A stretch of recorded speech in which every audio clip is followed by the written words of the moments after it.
Doctor ने बोला है कि अगर इस बार भी मैं प्रेग्नेंट नहीं हुई तो आईवीएफ कराना पड़ेगा।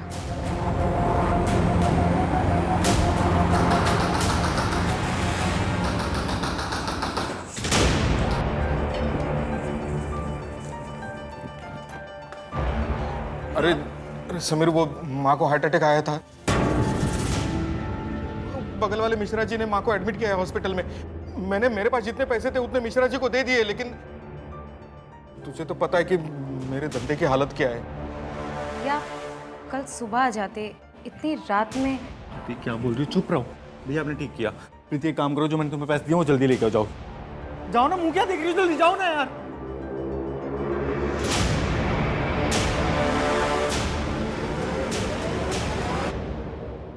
लेकिन तरुण भैया की भी तो कोई जिम्मेदारी बनती है ना। सब कुछ तुम ही क्यों करते हो? समीर, तुम समझते क्यों नहीं हो कि अगर हमें आईवीएफ कराना पड़ा तो बहुत खर्चा आएगा, ऊपर से बच्चा पालने की जिम्मेदारी भी तो होगी। इसलिए अपने आप को दिन रात घिस रहा हूँ ताकि अपने रेस्टोरेंट खोलने का सपना पूरा कर सकूं। मुझे नहीं चाहिए कोई रेस्टोरेंट, ये मेरा सपना कभी नहीं था। समझ में आया तुम्हें? तुम अच्छी कुक हो, इसलिए मैंने रेस्टोरेंट खोलने का फैसला किया था। हाँ, ये फैसला तुम्हारा था। मुझसे पूछा तुमने? मुझे नहीं बनना कोई शेफ, समझ में आया? ठीक है, फिर मुझे भी नहीं करनी जॉब, नहीं रहना मुझे ऑफिस में, नहीं करना एक्स्ट्रा आवर्स काम, नहीं सुननी मुझे बॉस की गाली। करता हूँ ना मजबूरी में, नहीं करना चाहता हूँ। इतना अपसेट और डिप्रेस रहता हूँ, फिर भी जाके नाइट में स्टैंड अप कॉमेडी करता हूँ। क्यों? क्योंकि मुझे घर चलाना है। और एक बात याद रखना प्रीति, आगे से मेरे घर वालों को एक शब्द मत बोलना तुम बस। तुम्हारा भाई और तुम्हारी माँ दोनों ही तुम्हारा इस्तेमाल कर रहे हैं, समझ में आया? बस यही कर सकते हो तुम। ये जिस घर में तुम रह रहे हो ना, मेरे पापा का दिलाया हुआ, वरना तुम्हारे पास तो रहने के लिए घर भी नहीं था। लूजर हो तुम, ना मुझे बच्चा दे सके, ना ही लाइफ में कुछ कर सके। चले क्यों नहीं जाते मेरी लाइफ से तुम?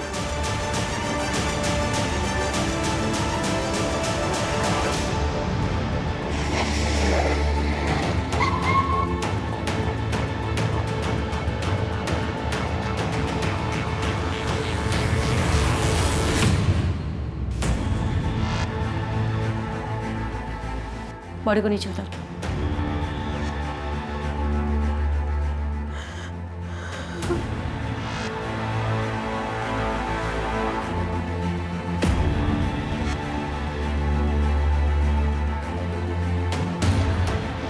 बॉडी पोस्टमार्टम के लिए भेजो। मैं समीर पुष्कर अपने पूरे होशो हवास में ये लेटर लिख रहा हूँ। मैंने अपने परिवार को खुश रखने की बहुत कोशिशें की, पर लाख कोशिशों के बावजूद मैं उसमें असफल रहा। शादी के 5 साल बाद भी मैं अपनी वाइफ को बच्चा नहीं दे पाया। शायद कमी मुझ में ही है, इसलिए मैं आत्महत्या कर रहा हूँ। इसका जिम्मेदार कोई और नहीं, सिर्फ मैं हूँ। प्रीति, तुम अपना ख्याल रखना। समीर ने एक दुकान रेंट पे ली थी, रेस्टोरेंट खोलने का काम चल रहा था और ऑफिस में भी उसका प्रमोशन होने वाला था, पर शायद पैसों की काफ़ी तंगी चल रही थी उसे।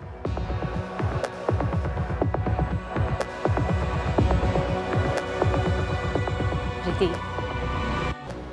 समीर के हाथों लिखा हुआ कोई भी किताब, अकाउंट बुक, कुछ भी जिसमें वो कुछ लिखता हो, ऐसा कुछ मिल सकता है? समीर की एक डायरी है जिसमें वो अपने स्टैंड अप कॉमेडी की स्क्रिप्ट लिखता था। प्लीज।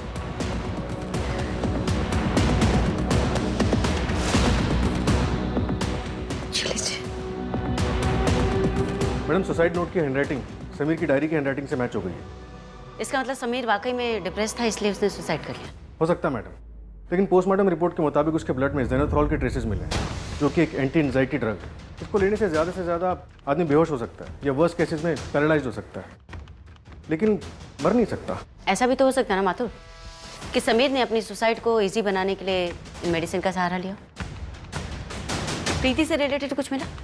मैडम, सुसाइड वाले दिन वो अपनी बहन ममता के घर पे थी, लेकिन इंटरेस्टिंग बात यह है कि प्रीति के मुताबिक वो हफ्ते में 3 दिन अपनी बहन के घर जाती थी, मंडे, वेंसडे और फ्राइडे। लेकिन उसके कॉल रिकॉर्ड चेक करने पे पता चला कि वो कल के अलावा अपनी बहन के घर थी ही नहीं। तो ये प्रीति झूठ बोल कर जाती कहाँ थी? उसकी call location main market area की है। एक काम करो माथुर, मार्केट में उसकी फोटो घुमाओ। अगर वो रेगुलर थी तो किसी न किसी ने तो देखा ही हो। Okay madam. इससे पहले आप कोई भी उल्टी सीधी बात सोचें, मैं आपको पूरी सच्चाई बता देती हूँ। मंडे, वेडनेसडे और फ्राइडे मेरे लॉ क्लासेस होते हैं। ये मनीष है, मेरा फ्रेंड, लॉ क्लासेस में मेरे साथ ही पढ़ता है। आप चाहे तो मेरी क्लासेस के नंबर ले सकती हैं वहाँ जाकर आप तसल्ली कर सकती हैं। तो तुम अपने पति समीर को झूठ क्यों बोलती थी? क्योंकि वो नहीं चाहते थे कि मैं लॉ करूं। वो मुझे अपने रेस्टोरेंट में शेफ बनाना चाहते थे, लेकिन मुझे लॉ करना था। मैं उन्हें हर्ट भी नहीं करना चाहती थी। मैम, आपके और कोई सवाल है तो आप मुझसे डायरेक्टली पूछ सकती हैं। ठीक है, तो डायरेक्टली ही पूछ लेती। कहीं ऐसा तो नहीं कि तुमने अपने पति समीर को मार दिया और उसकी मौत को सुसाइड का नाम देने की कोशिश कर रही हो? ये क्या बोल रही हैं मैम आप? मैं अपने पति से बहुत प्यार करती हूँ। वो डिप्रेस थे, इसलिए उन्होंने सुसाइड किया। मुझे छोड़। इस केस को आत्महत्या करार दे दिया गया था। हालांकि जांच अधिकारियों को यह केस खटक रहा था, पर अपनी जांच को आगे बढ़ाने के लिए उनके पास कोई ठोस सबूत नहीं था। 5 सालों बाद प्रीति के परिवार में फिर से एक हत्या। क्या सच में अतीत में पुलिस से कुछ छूट गया था या पुलिस अंधेरे में निशाना लगा रही? अतीत से जुड़ी इन कहानियों के बीच ऋषि की हत्या सुलझने की जगह उलझती चली जा रही थी। माथुर, जहाँ पर हमें ऋषि की कार मिली वो उसका रेगुलर रूट नहीं था, तो फिर वो वहाँ क्यों गया होगा? पता कर रहे हैं मैडम, लेकिन एक बात पता चली। ऑफिस के बाद ऋषि मेन मार्केट एरिया में रुका था, जो उसके घर के रास्ते में पड़ता है। चलो मान लेते हैं शायद किसी से मिलने गया हो। और किससे? कॉल रिकॉर्ड्स में तो कुछ नहीं मिला। शायद ऑफिस के लैंडलाइन से कॉल किया, डिटेल्स मंगवाई। उसके ऑफिस में कुछ मिला? एक एक्स एम्प्लॉई रोहन, ऋषि की रिपोर्ट की वजह से रोहन को 3 महीने पहले टर्मिनेट किया गया था। दोनों का झगड़ा भी हुआ था। क्या बकवास कर रहे हो? तुमने मुझे नौकरी से निकाल दिया। मैं तुझे छोड़ूंगा नहीं ऋषि, मैं तुझे छोड़ूंगा नहीं। मुझे नौकरी से निकाल दिया, इसलिए मैं ऋषि को मार दूंगा। कुछ भी बोल रहे हैं आप लोग। 3 महीने हो गए तुम्हें टर्मिनेट हुए। उसके बाद तुमने कई इंटरव्यूज दिए, लेकिन तुम्हें जॉब नहीं मिली। इसका जिम्मेदार तुम कहीं ना कहीं ऋषि को ही मानते होंगे। आप लोगों को नहीं लगता? मुझसे ज्यादा श्रुति के पास रीजन था। Rishi, thank you so much, you are such a darling. Madam, Rishi के मोबाइल से ऑनलाइन वीकली पैसे ट्रांसफर हो रहे थे सपना माथुर को। सपना माथुर? और हादसे वाले दिन ऋषि सपना माथुर से ही मिलने गया था मार्केट एरिया में। मैं साइकेट्रिस्ट हूँ। ऋषि के बेटे सूरज का ट्रीटमेंट कर रही हूँ। उसको नाइट टेरेस आते हैं। मम्मी उधर कोई तो। बेटा कोई नहीं है। पापा है ना यहाँ पे? कब से? पिछले 6 महीने से।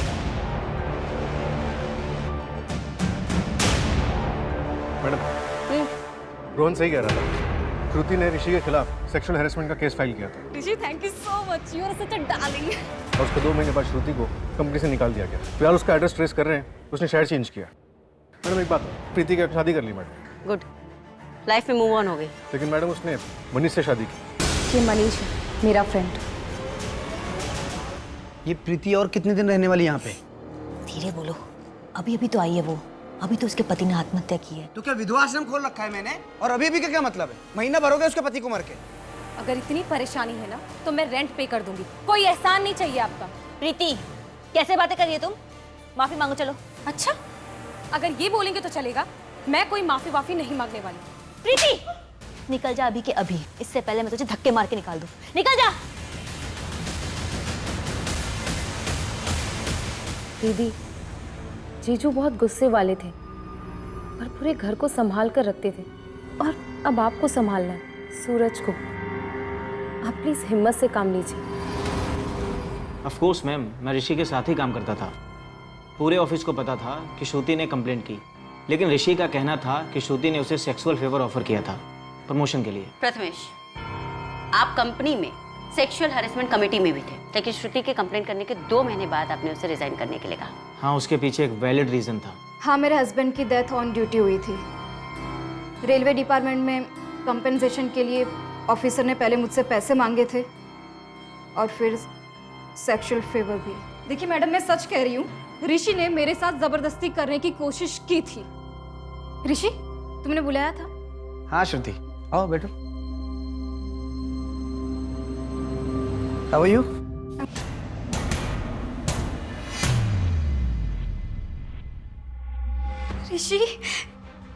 ऋषि, thank you so much, you are such a darling. Thank you. तुम डिजर्व करती हो और उम्मीद करता हूँ कि तुम मुझे खुश करने में कोई कमी नहीं छोड़ोगी। What the hell? क्या बदतमीजी है ये? अरे इसी के लिए तो तुमको इतना बड़ा प्रमोशन दिया। और बाय द वे, सिग्नल तो तुमने ही दिया था। Rishi, yes, you such a darling. दिमाग खराब है तुम्हारा? ऋषि, ऋषि क्या कर रहे हो? No no. ऋषि! देखो श्रुति, तुम्हारे पास दो ऑप्शन हैं।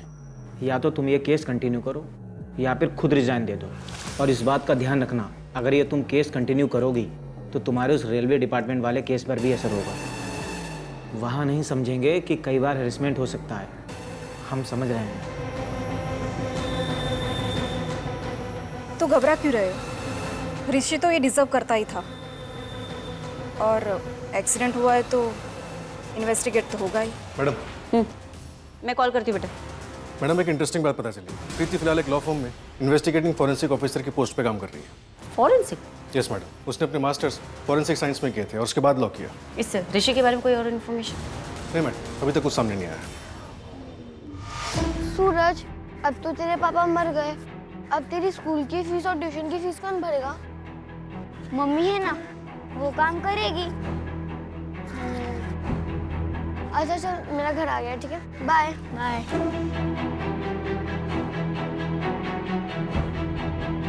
तुम अकेले क्यों आई? कहा था ना मैं आऊंगी लेने। सूरज था मेरे साथ, टीचर को कोई बाहर जाना था, मैं अकेली कहाँ वेट करती। अच्छा सुनो, फ्रिज में खाना रखा है, खा लेना। और मैं 1 घंटे के लिए बाहर जा रही हूँ, दरवाजा मत खोलना। हाँ। इसका कितना मिलेगा? इसका तो सिर्फ 20,000 मिलेगा। ठीक है, चलेगा, दे दो।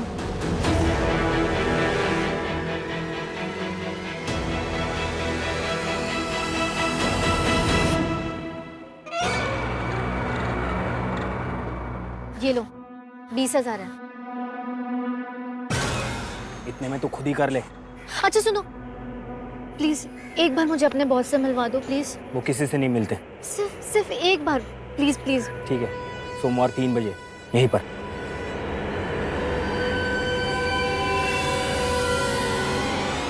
ये देखिए मैडम, ये ब्लड मार्क्स है।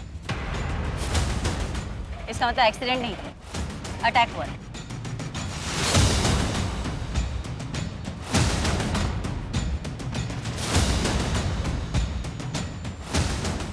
माथुर, यहाँ पर तो बहुत चहल पहल रहती है, किसी ने देखा कैसे नहीं? तब दोपहर का वक्त था मैडम, थोड़ा खाली रहता है। गाड़ी यहाँ पर रुकी होगी तभी ये टायर के निशान। यहाँ पर ऋषि पर अटैक हुआ होगा, ऋषि अपने आप को बचाता हुआ उस पेड़ की तरफ भागा और फिर फाइनली यहाँ पर मर्डर। और इस मर्डर को एक्सीडेंट दिखाने के लिए यहाँ से 2 गली आगे ले जाकर उसे छोड़ा गया। अगर ये सोची समझी साजिश है माथुर, तो कातिल बहुत ही शातिर है। पापा छोड़ो मुझे, छोड़ो पापा, प्लीज छोड़ो मुझे, छोड़ो पापा।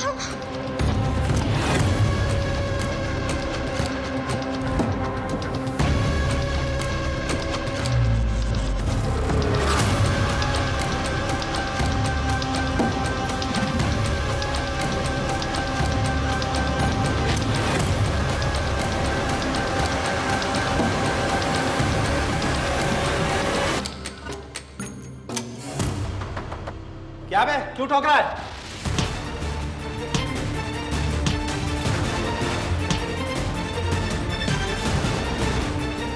हार्दिक, कौन है ये? तुमने क्या किया इसके साथ? वो इसको मार देता था।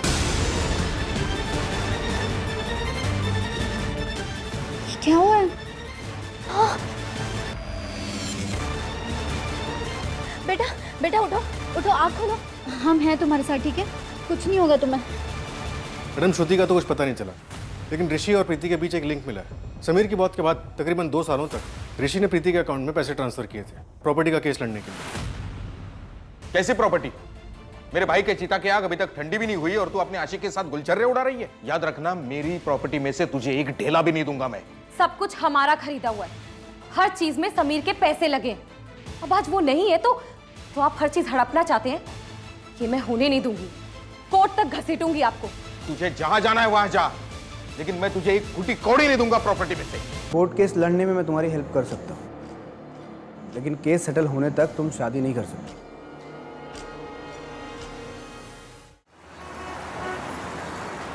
कसम से स्वीटी, आने जा रहा है, प्लीज एक बार मिल लो ना। एक बार मैं तुमसे मिलने के लिए कुछ भी कर सकता हूँ, कुछ भी कर सकता हूँ। कुछ भी? हाँ, मैं 3 गुना पैसे दूंगा। एक बार मेरी हो जाओ, 30,000 दूँ। अच्छा 50,000? डन। Hotel Bloom. ठीक है, परसों रात में 10 बजे मिलो।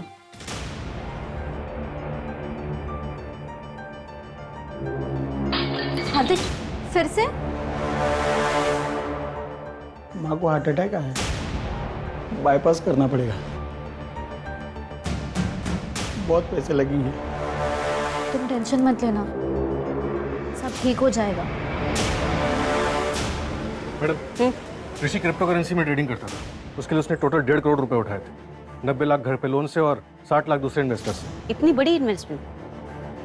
पता करो किस किस से पैसे लिए थे। मैडम 20 लाख तो उसने छोटे मोटे इन्वेस्टर से लिए थे और बाकी 40 लाख अपने ऑफिस के दोस्त प्रथमेश से।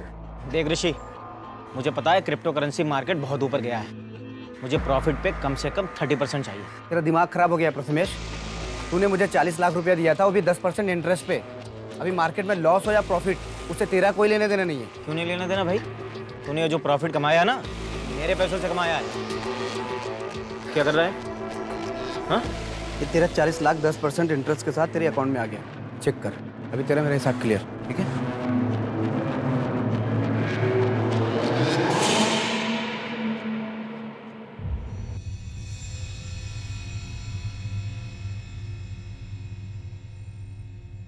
दीदी, क्लेम कब सेटल होगा? जब तक पुलिस इस केस को एक्सीडेंटल डेथ बोल के बंद नहीं कर देती। एक बार ये झंझट खत्म हो जाती तो इंश्योरेंस के पैसे मिल जाते और फिर घर चलाने में भी कितनी आसानी होती। हाँ, पर इन सब झंझटों की वजह से लगता है कि सब कुछ छोड़ दूँ। नहीं दीदी, बहुत बड़ी अमाउंट है ये, और फिर जीजू ने ये सब आप लोगों के लिए तो करवाया है ना। 1 करोड़ का लाइफ इंश्योरेंस? हाँ मैडम, लेकिन ये क्लेम अभी तक सेटल नहीं हुआ जब तक कि हम मर्डर को रूल आउट नहीं करते थे। मैडम, रोहन की सीडीआर रिपोर्ट से पता चला है कि लगातार वो एक नंबर से बात कर रहा है। कहाँ का नंबर है? दिल्ली का है मैडम। किसका? अर्चना मिश्रा के नाम से रजिस्टर्ड है। अर्चना मिश्रा? केस में नया ताश का पता कहाँ से आ गया? माथुर, तुम दिल्ली के लेने। Okay madam.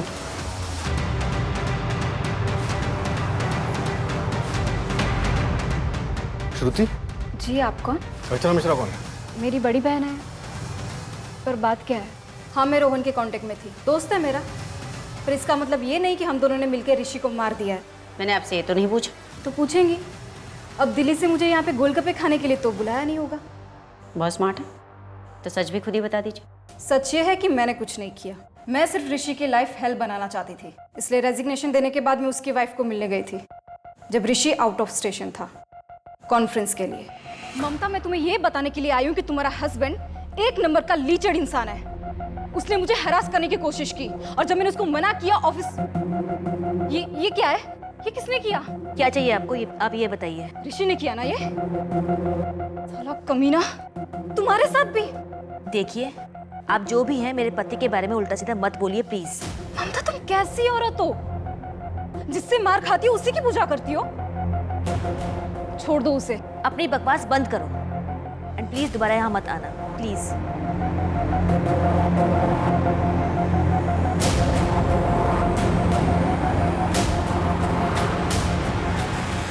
ऋषि ने मुझ पर सिर्फ एक ही बार हाथ उठाया था। क्या मैं जान सकती हूँ क्यों?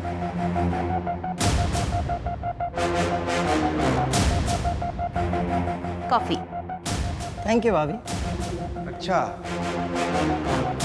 तो मेरे पीठ पीछे सूरज की पढ़ाई के नाम पे ये सब चल रहा है घर में। चलता हूँ। कैसी बातें कर रहे हो तुम? भाभी बोलता है वो मुझे। क्या ऋषि ने कभी सूरज पर भी हाथ उठाया था? नहीं मैम, ऋषि एक बहुत अच्छे पिता थे। उस दिन वो नशे की हालत में थे, इसलिए उनसे गलती हो गई थी। वो बहुत शर्मिंदा थे। श्रुति ने तो आज मुझे फंसा ही दिया। पर तुम टेंशन क्यों ले रही हो? तुमने कुछ किया है क्या? लड़के का नाम पता कुछ? नहीं सर, रूम तो इन्होंने ही बुक कराया था। बोले थे गेस्ट आएंगे, इसलिए लड़की की डिटेल्स नहीं लिए। चेहरा तो देखा होगा उसका? नहीं सर, मुंह पर उसने कपड़ा बांध कर रखा था और जाते वक्त कब गई पता भी नहीं चला। लेकिन उस लड़की के पीठ पे सिगरेट से जलता है वैसा निशान था।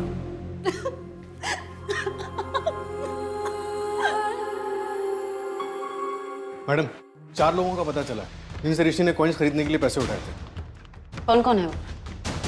पुनीत राठौड़ जो उसके कॉलेज का दोस्त है, ऋषि का पड़ोसी पंकज और उसके दूर के 2 कजन हार्दिक और गणेश। एक काम करते हैं, सबसे पूछताछ शुरू करते हैं। Okay madam. माथुर, मुझे एक डिटेल्स लिखवा के दो। Yes madam.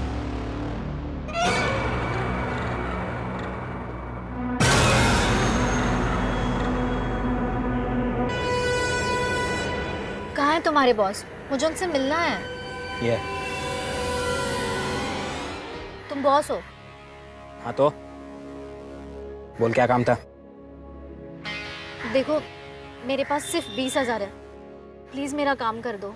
ए बेवकूफ औरत, मना किया था ना तुझे, इतने कम में नहीं होगा। मुझे लगा तू और पैसे लेकर आएगी। देख, कम से कम 1 लाख रुपए लेते हैं, तेरे लिए 50,000 कर देंगे, इससे कम नहीं होगा। जब होगा तब आना। ठीक है।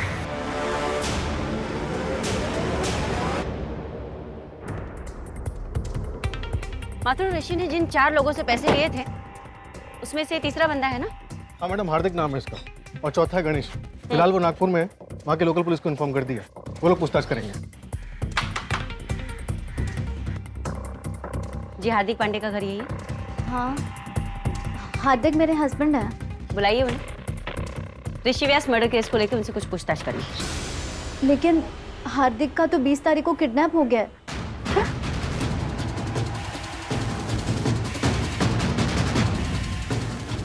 आपने पुलिस में कंप्लेंट नहीं लिखवाई? नहीं मैडम, वो लोग ने मुझे धमकी दी थी कि अगर मैंने पुलिस में कंप्लेंट की तो वो लोग मेरे पति को जान से मार देंगे। किडनैपर ने आपको बड़ी मार्केट के पीछे कच्ची वाली सड़क पर पैसे लेकर बुलाए हैं। डोंट वरी, हमारी टीम वहां पर पहले से तैनात रहेगी। मैडम, मैंने तो पैसे दे दिए। क्या?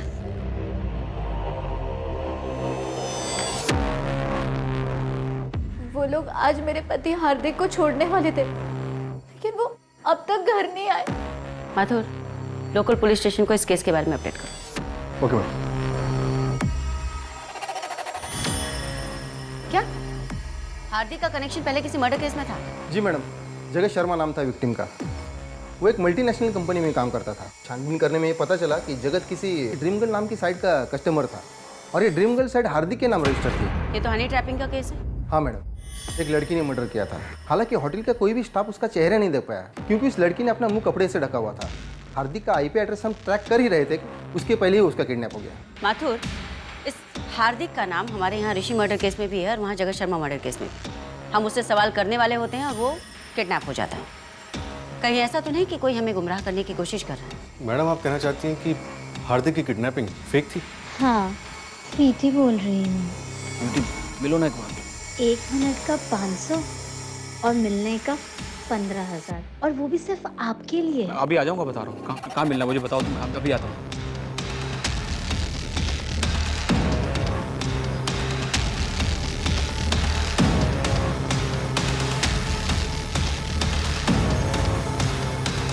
मैडम, हार्दिक की लास्ट बात उसकी वाइफ से यानी कविता से हुई थी। उस वक्त तो ऑफिस में ही था और ऑफिस से घर लौटते हुए वो किडनैप हो गया।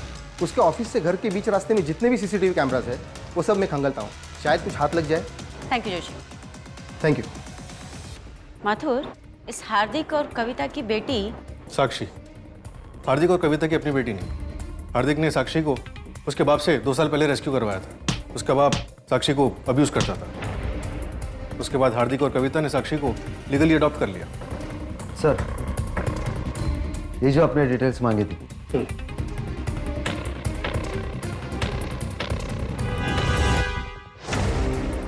मैडम,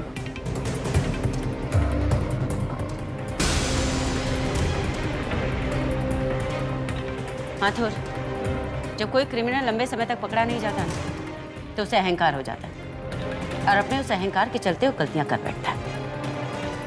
हमें उस सही वक्त का इंतजार करना है कि वो गलती करे और हम उसे पकड़े। अहंकार में तीनों गए कुल गौरव और वंश, ना मानो तो देख लो रावण कौरव कंस। हमें हमारे कर्मों की सजा मिलती है। समय सर्वशक्तिमान है।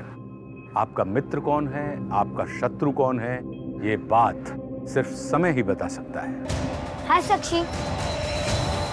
अच्छा सुनो, मैं 1 घंटे के बाद तुम दोनों को लेने आऊंगी, लेकिन अकेले घर मत आना, ठीक है?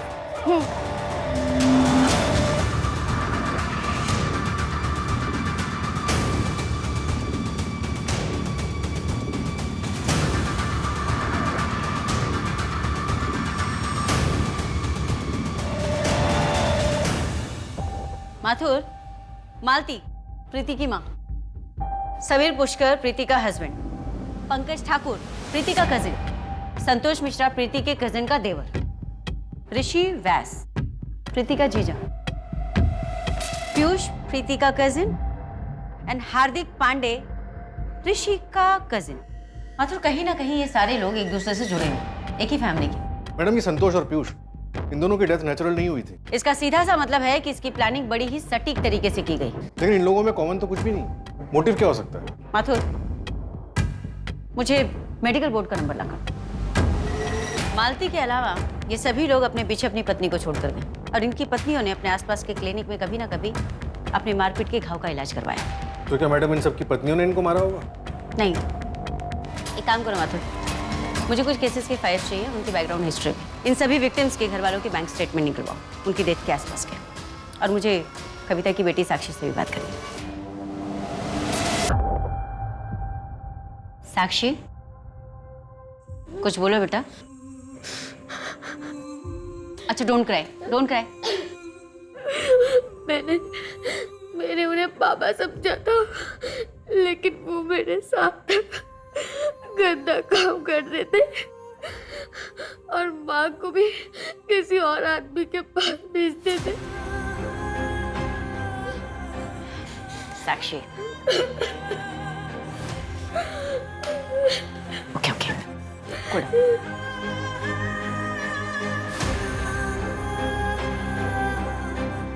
ए रुक, ये किसने किया?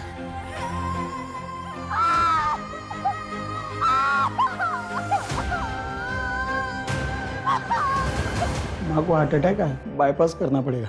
बहुत मत लेना, सब ठीक हो जाएगा। 1 मिनट का 500 और मिलने का 15,000, और वो भी सिर्फ आपके लिए। अच्छा, 50,000? ओके।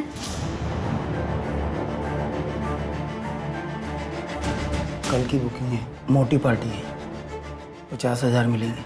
देखो, तुम जो बोलोगे ना वो सब मैं कर लूंगी। प्लीज प्लीज ये सब मत कराओ। ए, चुप।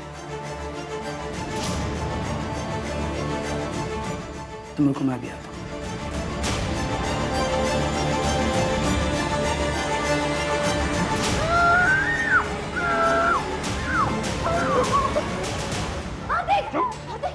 छोड़ो उसे, क्या कर रहे हो? बच्चे, छोड़ो उसे। तू मुझे सिखाएगी? चल प्लीज, चल चल, छोड़ो उसे प्लीज। चल बाहर निकल। हाथ जोड़ते तुम्हारे, प्लीज आरती, प्लीज छोड़ो। आरती, खोलो दरवाजा प्लीज, प्लीज। मैं छोड़, प्लीज छोड़ दो, छोड़ दो।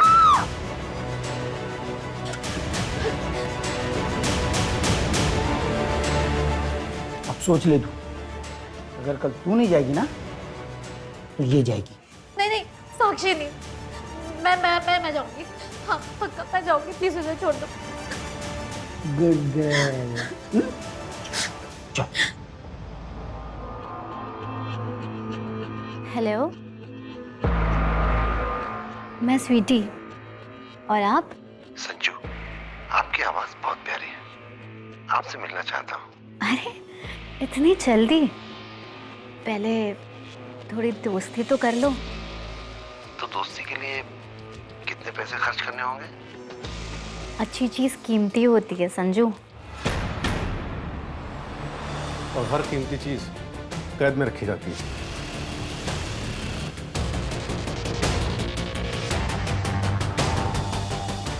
तुम्हारी बेटी साक्षी से बात हुई, तुम जगत से मिलने गई थी, जगत को तुमने मारा, तो फिर हार्दिक की सुपारी क्यों दी?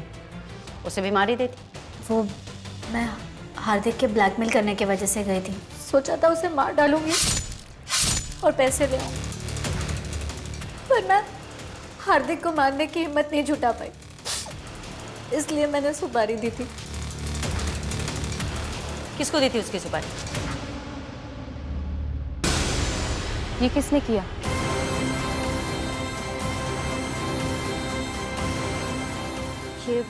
ये मेरे पति ने किया।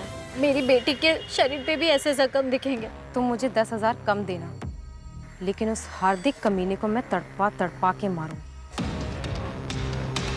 मुझे माफ कर दो।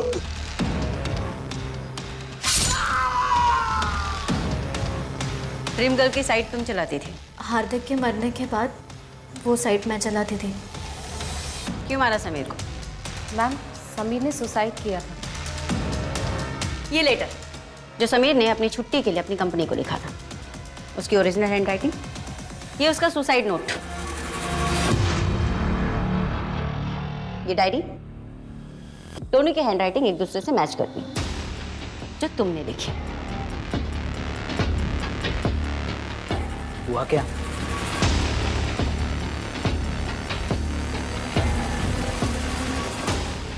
तुम सोच रहे हो कि हमें कैसे पता चला? तुम्हारे हाथों लिखा गया महानगर पालिका के लिए लेटर, यानी कि तुम्हारी ओरिजिनल हैंडराइटिंग, जो सुसाइड नोट और इस डायरी से मैच करती है, जिसे तुमने समीर की डायरी बताई थी। जब हमें पता चला कि तुमने फॉरेंसिक में मास्टर्स किए, तो हमने अपनी इन्वेस्टिगेशन के दायरे बदल दिए। अब बताओ समीर को क्यों मारा? इससे जबान चलाती है, हाँ? इससे जबान चलाती है वो?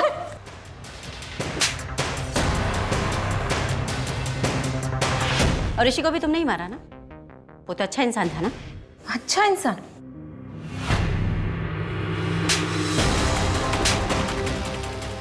ऋषि शराब के नशे में मुझे हर रोज पीटता है। प्रीति, मुझे उससे छुटकारा चाहिए। मैं तुम्हें 4 लाख तक दूंगी। जिस तरह से तुमने अपने पति से छुटकारा पाया है, मुझे भी दिला दो प्लीज।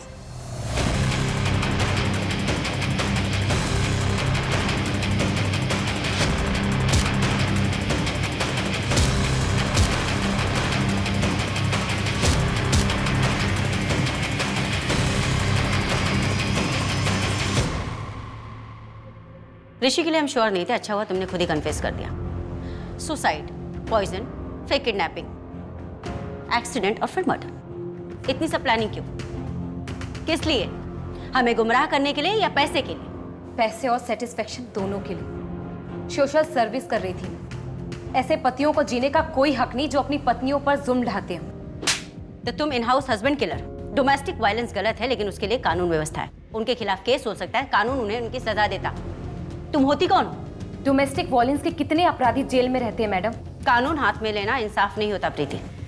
तुम्हारा हस्बैंड भी क्रिमिनल था और तुम भी क्रिमिनल हो। तुम दोनों के सिर्फ जुर्म अलग है। बाकी के 6 विक्टिम्स को भी तुम दोनों ने ही मारा ना? और कितने मर्डर्स किए तुम दोनों ने?